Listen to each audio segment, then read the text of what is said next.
What's up there, people? I'm Chef Michael Reyes, and you're watching The Hungry Winos. Today, it's all about the trials and tribulations of sticking chicken. That's right, poultry. All right, today we have a chicken breast, and we're gonna make a simple reduction sauce. I'm using lemon if you'd like to, and into the grape, go ahead and use wine, white wine preferably. I have some garlic and rosemary. You can use any kind of herbs you like, sage, thyme, whatever it is you like. But here's the thing about the chicken. The biggest problem is people don't start off with a hot pan and cool chicken.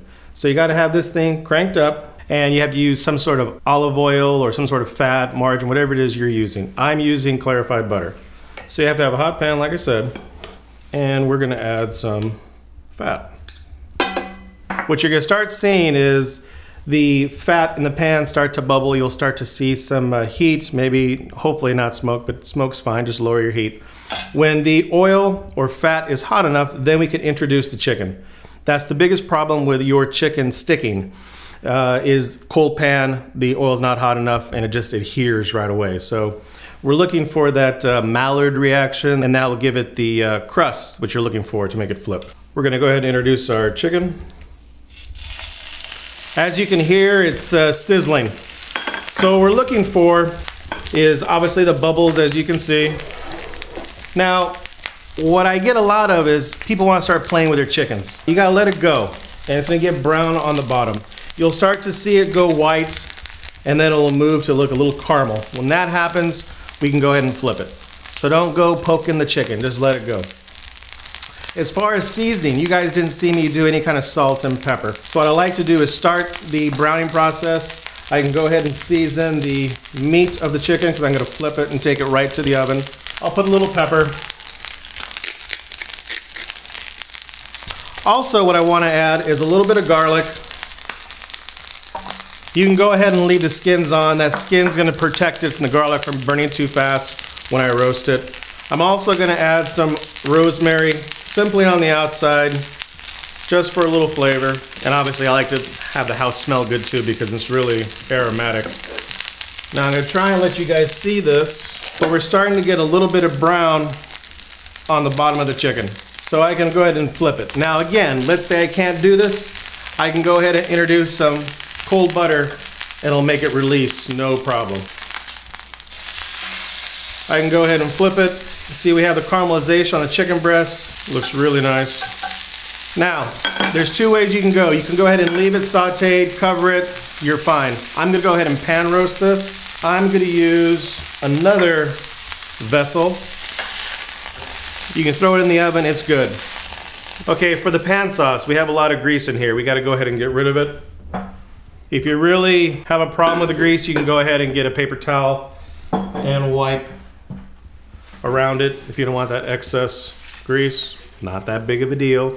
Now, this is where if you had the wine or whatever alcohol you wanna use, you'd introduce it now. I have some lemon juice. And this will go ahead and take off all of the fawn, the brownness from the chicken. As you can see, it's starting to change color to like a little yellow. And we have our homemade chicken stock that we've made out of the ice box. And that'll go ahead and reduce. As you can see, our sauce is reducing. Now, by chance, if your flame is too high and you run out of sauce, don't panic. Just add a little bit of water or more chicken stock, not that big of a deal. So we have a nice little sauce consistency here.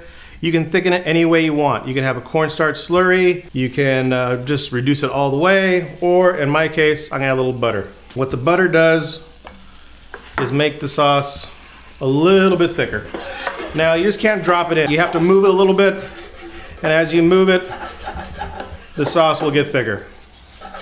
Once your sauce is good to go and you're comfortable with the consistency, for you people that went to culinary school or want to go to culinary school, nappe, where it just covers the back of the spoon, all you gotta do is make sure you agitate the pan and make sure it moves around and you don't get a lot of melted fat. And has to go ahead and emulsify into the sauce. As you can see, it's getting thick. When it's almost done, you can go ahead and introduce your herbs. The thing about green herbs is they get gray if they're in too long. So I want to do this right at the end so it's nicely vibrant. Okay, we're good to go. But what I want to do is go ahead and get that chicken out. Okay, we have our chicken coming out of the oven. I have a little trivet bad boy here, silicone. Nothing will happen to your bottom of your table, it won't get burnt. As you can see, we have nice crispy skin.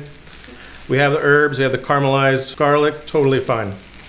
Okay, we have some Indian corn, some heirloom tomatoes. Our nice chicken we'll add to the plate.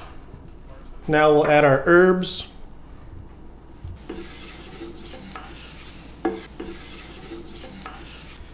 And then we'll give a little bit of sauce. Your pan roasted chicken. A little bit of corn, heirloom tomatoes.